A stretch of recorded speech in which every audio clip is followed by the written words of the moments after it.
Good morning, students. I hope all of you are studying at your home and revising your work. Students, today we are going to discuss about our fourth chapter, atomic structure and chemical bonding. Children, now before starting the chapter, first of all, we should be knowing that what is matter. You must have done in your lower classes also. Anything that occupies space and has mass, that is known as matter. Now, different scientists made an attempt to know what is the ultimate particle of matter, means what is the main composition of the matter. Many scientists gave their different theories to suggest about the matter. Some suggest that they are made up of small particles called atoms. But children, that time the term atom was not discovered. So, we are going to discuss about matter, its composition. The first idea that was given regarding the ultimate particle of the matter was given by Maharishi Kannada in the 16th century BC. And according to him, matter consists of indestructible minute particles named Parmanu. Because that time atom term was not discovered, so he termed it as Parmanu. He says that it cannot exist in free state, rather it combines and forms the bigger particles known as anu. After that, Democritus further named Parmanu as an atom, which comes from the Greek word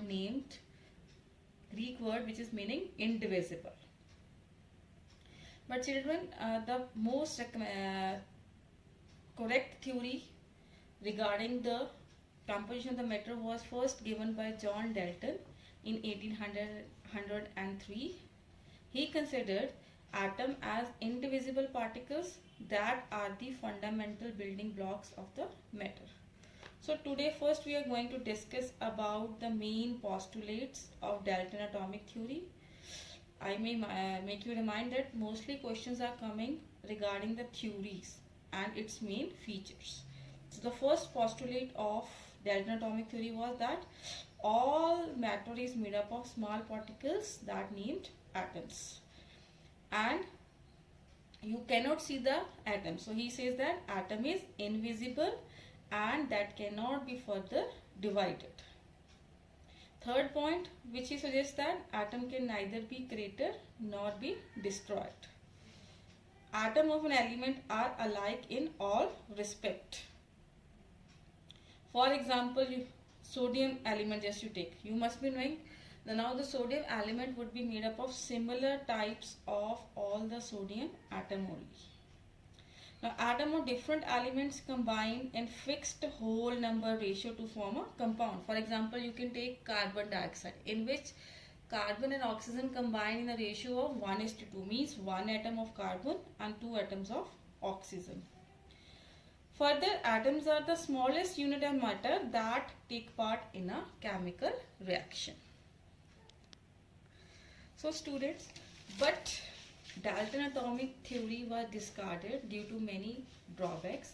The first drawback was that atom is indivisible. But later on it was proved that atom can be subdivided into subatomic particles. You must know that 35 subatomic particles are there, but the fundamental particles are electron, proton and neutron. And second, he says that atoms of same element are similar in all manner, but there also he is wrong. See children, atom of same element can somehow differ from each other. They may differ in their mass, they may differ in their size. So after knowing about the atom, different attempts were made to know about its structure. So we are already familiar with that there are 3 subatomic particles, that is electron, proton and neutron. Now first we are going to discuss about the discovery of electron, that is given in your book also, you can see here. Who have discovered the electron? Children, it was discovered by Sir J.J. Thomson, and he have performed the experiment in a special apparatus. You can see this tube like structure. This tube is called as discharge tube. It is a hard glass tube fitted with the 2 metal plates. 2 metal plates are placed here. They are named as the cathode and the anode, and one of which is connected to the positive terminal of the battery and other is connected to the negative terminal of the battery, and we are calling it accordingly as cathode and anode. And you can see there is a one side tube also there through which gas can be pumped out by using the vacuum pump to create a vacuum. So children, this experiment was based on one fact that gases can conduct electric current at lower pressure and high voltage. So when Thomson passed the electric current at high voltage through a gas at a pressure 1 atmospheric pressure, nothing happened that time. No change was seen in this tube. Then after that, when he reduced the pressure to 10 raised to power minus 2 atmospheric pressure, the whole tube started glowing with a green glow. So whatever the glow was seen here, green color glow was seen in the whole tube. And he further reduced the pressure to 10 raised to power minus 4 atmosphere pressure, and the whole, you must see, the whole tube stopped glowing, but on the anode side some still green glow was visible. So what does he conclude? That when electric current passed through the gas at low pressure and high voltage, some rays were emitted through the cathode and they were traveling towards the anode. So it means that rays emerged from the cathode but they were traveling towards the anode. Now cathode is having which charge? You must be knowing what is the charge on the cathode.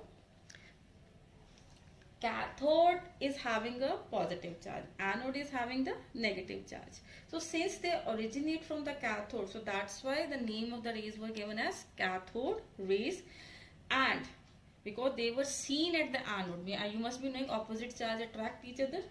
So they were positively charged but they were negatively charged but they were attracted towards the positively charged anode. So that shows that they were having negative charge, and afterward they were named as electrons. So in this way electron was discovered. So after that you can discuss their properties. They can ask you a question, what are the properties? That is, they travel from cathode to anode in a straight line.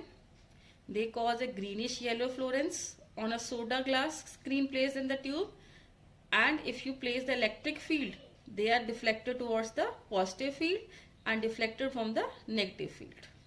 This shows that they are carrying a negative charge. So when a beam of cathode ray is made to fall upon any hard metallic target like tungsten, X-rays are produced and they can even penetrate through the metal. So children, you can learn any 4 or 5 properties from here. So what does Thomson concluded? That cathode ray, they consist of negatively charged particles, and he called it electrons. Then these negatively charged particles are the integral part of the atoms, and you must be electron have both definite mass and definite electric charge, so both of which are independent of the nature of the gas. Means the ratio of charge to mass will not depend upon the nature of the gas that is taken in the discharge tube. Now next we are going to discuss about the discovery of the protons. So the scientist who discovered proton was E. Goldstein. See children, it was actually discovered while carrying out the experiment to produce cathode rays. Same setup was used up, and from there only they notified that another type of rays were also emerging. Same apparatus was used, and it was seen that when cathode rays were produced and they traveled through the gas in a discharge tube, while passing, they just they ionize the gas, and that is they took the electron of the gas, leaving behind positively charged particles of the gas. So negative charge was taken and behind only positive charge was left in the gas. So these particles, they form canals. They travel like a canal, water in the canal. So they were termed as canal rays, and they started moving from cathode towards the anode. From cathode towards the anode. And as the particles possess positive charge, so they were named as the protons. So we can say what are protons? They are beam of the positive charge.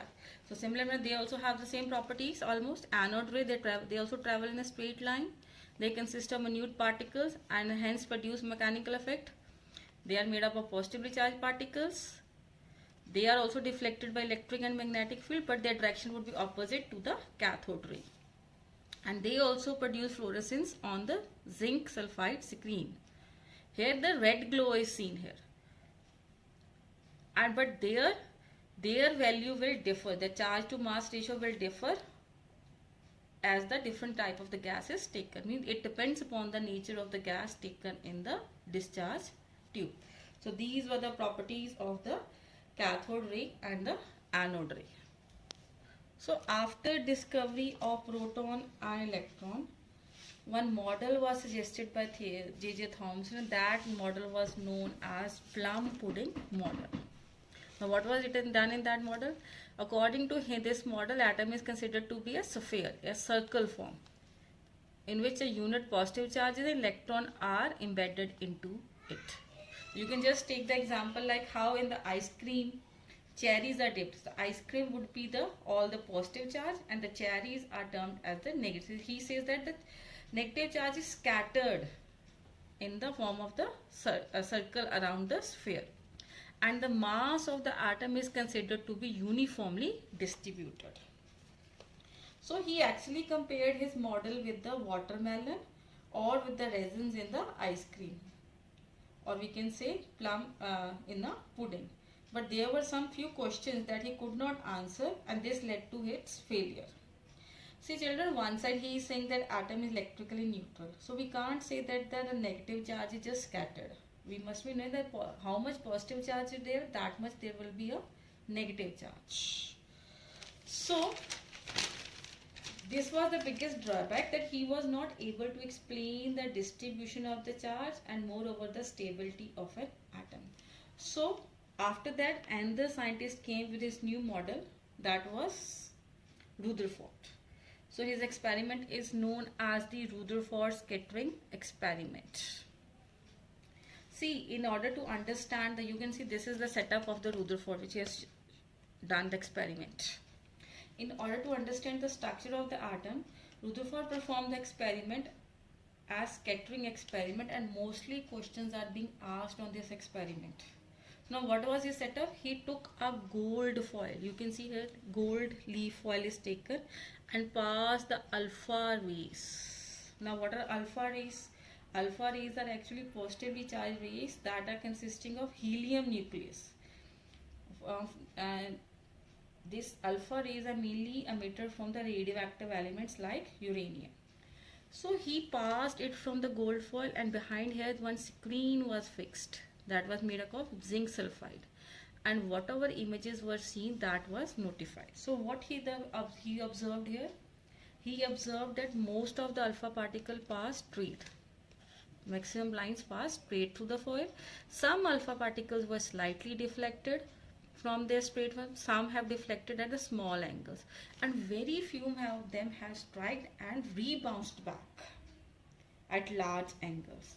From there he made a conclusion. What he concluded? That because most of the rays pass straight, it means most of the space in the atom is empty, and few of them strike and get deflected at some angles. It means in the center there is some rigid body, hard and dense, and he named that body as a nucleus. And you must be, alpha rays are also positively charged, nucleus also positively charged. So that's why very few rays they get struck and rebound, because positive charge and positive charge repel each other. So nucleus is positively charged, so all the alpha particles having positive charge, they retrace their path. So according to Rutherford, the structure of an atom is just similar to the solar system. He considered that nucleus is the sun, and all the electron, like how the planets are revolving around the sun, they are revolving around the nucleus. So finally he proved that atom is electrically neutral, means there is the number of the positive and the negative charge are similar in an atom. And moreover he says that he named the center space as a nucleus. So he did the discovery of the nucleus. He also shown that nucleus is consisting of positively charged protons. and along with that other particles are also present that does not contribute to the charge, but they contribute to the mass. And outside the nucleus, electrons are revolving like a planets revolve around the sun. So his model help us to know the charge, that proton is having positive charge, electron is having negative charge, and neutron is having the no charge. But his model was also discarded. There were some drawbacks of Rutherford atomic model. Question is coming from this also. What are the drawbacks? See children, the main drawback was that Rutherford model could not explain about the stability. As according to electromagnetic theory, charged particles that are moving in a circular path, whenever they are moving in the circular path continuously, they are losing some energy in the form of electromagnetic radiations, and hence it gradually moves towards, slowly it started moving towards the nucleus, and finally it will not have enough energy and it will fall into the nucleus. So they should emit the energy and shorten their path and finally fall in nucleus. But this actually, you must be knowing, electron is never falling inside the nucleus. But Rutherford had no answer for this question, that why the electron does not fall into the nucleus. So that's why his model was discarded. And from here only, finally, new discovery of neutron was also done. It was discovered by Chadwick. It was actually discovered while considering the mass of the atomic particles. While they were calculating the mass of atomic particles, that is the electron and the proton. And it was seen that the whole mass of the atom was just, that means we can say the mass of the atom is mainly concentrated in the nucleus. It means the whole mass of the atom is due to the mass of the nucleus. And as far we are knowing, in nucleus what is there? Protons are there, and protons are having positively charged. But we have never seen any element having same atomic number and atomic mass. It is seen that always the atomic mass value is much more than the value of its atomic number. It means there must be some more particle inside the nucleus which is contributing into the mass, but it does not contribute to the charge. So this led to discovery of another particle named neutron, which is having the mass equal to that of the proton, but it does not have any charge. So in this way, neutron was discovered. Now children, after that, new model came into existence that was given by Niels Bohr. His model was known as Bohr atomic model. Means in 1930, Niels Bohr explained the cause of the stability of the atom in different manner. Means mainly he given his model to overcome the drawbacks of the Rutherford. So he actually tried to give his best by covering the drawbacks of the Rutherford. So what were his postulates? He says that atom is electrically neutral, that is the number of the proton is equal to the number of the electrons. And in the center of an atom, nucleus is present. So here in the center, nucleus is present. And in the nucleus, what are present? Protons and neutrons. Proton is having positive charge, neutron is having no charge. And you can see this circular path. Outside the nucleus, there are special circular paths that are known orbits in which electrons are revolving. And these shells are known as energy shells or energy levels. And he designated them as special form like KLMNO, starting from inner side to the outer side. Children, he says that the electron revolve in these shells, and every shell have definite amount of energy. Means it have fixed amount of energy, and whenever an electron is revolving in a one shell, that way it will neither gain any energy nor it will lose any energy. So in this way, there are no chances of electron be falling into the nucleus because they will be associated with a definite amount of energy. For example, if the electron is revolving in a K shell, it will have a definite amount of energy. So until unless it does not leave its shell, it will not lose or gain any energy. And moreover, he also suggested one rule by which we can find out the number of the maximum electron that a shell can accommodate. For example, K shell. Now that rule was known as Bohr-Bury rule, and its formula is 2n square, by which we can find out. So he says that, for example, k shell, first shell, here the value of n would be 1. So if n is 1, 2n square, you will put the value of n, the number of electron would be 2 only. So the k shell can accommodate maximum of the 2 electrons. L shell, where the value will n will be 2, it can accommodate 8 electrons, and simultaneously the number is increasing. So this was about the Neal-Bohr model. So they can ask you the question and the comparison. You must be knowing the differences about that. So this is also very important. Now some important definitions we have to discuss. You must have done in your lower classes also. Now first definition is atomic number. Children, atomic number. You must say symbol of atomic number is, it is noted by symbol Z.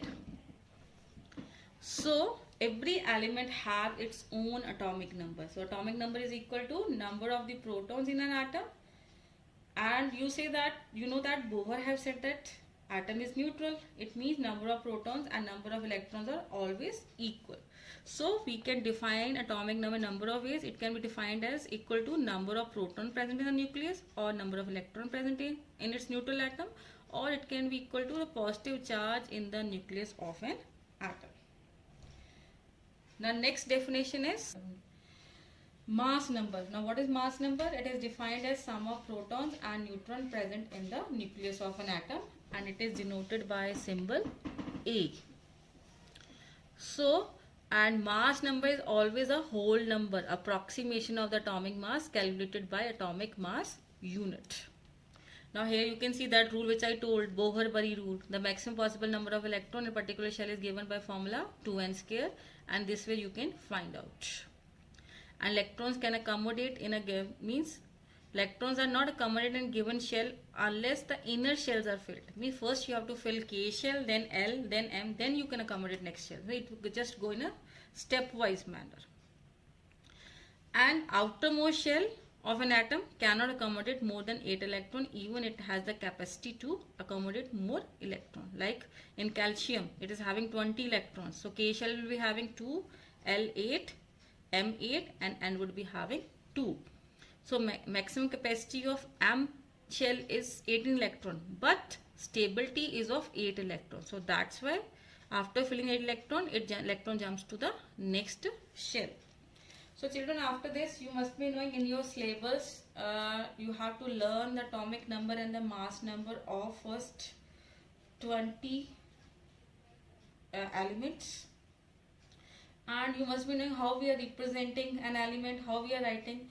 Always mass is written as the superscript, means at the top we are writing of any symbol, and the atomic number is always written as a subscript. And what is electronic configuration? It is arrangement of the electron in the different shells. Okay. Now next, what are valence electrons? You must be knowing. The outermost shell of an atom, that is called as valence shell, and the electrons that are present in the valence shell, that are known as valence electrons. So the chemical properties of the element are decided by the valence electron, because they are the ones that take part in a chemical reaction. So now you must be knowing what is valency. Next question comes. Now what is valency? It is defined as the combining capacity of an atom. We have already done in detail about the valency in the first chapter also. So we can say valency depends upon the valence electrons. Now children, already we have discussed in a brief only. I will tell you that if number of the valence electron are 1, 2, 3, then the valency would be +1, +2 and +3. And if the number of the valence electron are 4, 5, 6, 7, 8, then you will calculate the valency by subtracting the number of the valence electron from 8. Like if the number of valence electron 4, you will minus it from 8. So its valency will be -4, then -3, -2, -1, 0. That is noble gases, they are having the 0 valency. Now valency can be of two types. First is electrovalency. Electrovalency is that is attained just by loss or gain of the electrons, like metals and non-metals. Metal always lose the electron, and non-metals always gain the electron. So those elements which lose the electron, they will get a positive valency, and non-metal that will gain the electron, they will gain a negative valency. Like here you can see sodium, it is losing one electron, so it will gain a positive. So it will positive, its valency will be +1. Chlorine, it is gaining one electron, so its valency would be -1. Now second type of valency is covalency. Covalency is type a valency that is attained by sharing of the electron. Like for example carbon. Now carbon is electronic configuration is 2,4 and chlorine configuration is 2,8,7. So carbon do the sharing of the 4 electron with the fluorochlorine atoms, and so its covalency would be 4. Now some important definition you must have been knowing. Isotopes. Now what are isotopes? They are those elements which have same atomic number but different mass number. Like you can see the isotope of hydrogen, protium, deuterium and tritium, which are having mass number 1, 2 and 3. So elements which are having same atomic number but different mass number. Similar manner, there are 2 isotopes of carbon also you can see. There they have given. Carbon is having C12 and C14. Next is isobars. These are those elements which have same mass number but different atomic number. Like argon and calcium, both are having same mass 40-40, but they are having different atomic number. That is argon having 18 and calcium having 20. So I hope you must have understood this chapter. So learn the properties also of isotopes. Learn the electronic configuration, orbital structures of all the first 20 elements along with their symbols. Thank you. Have a nice day.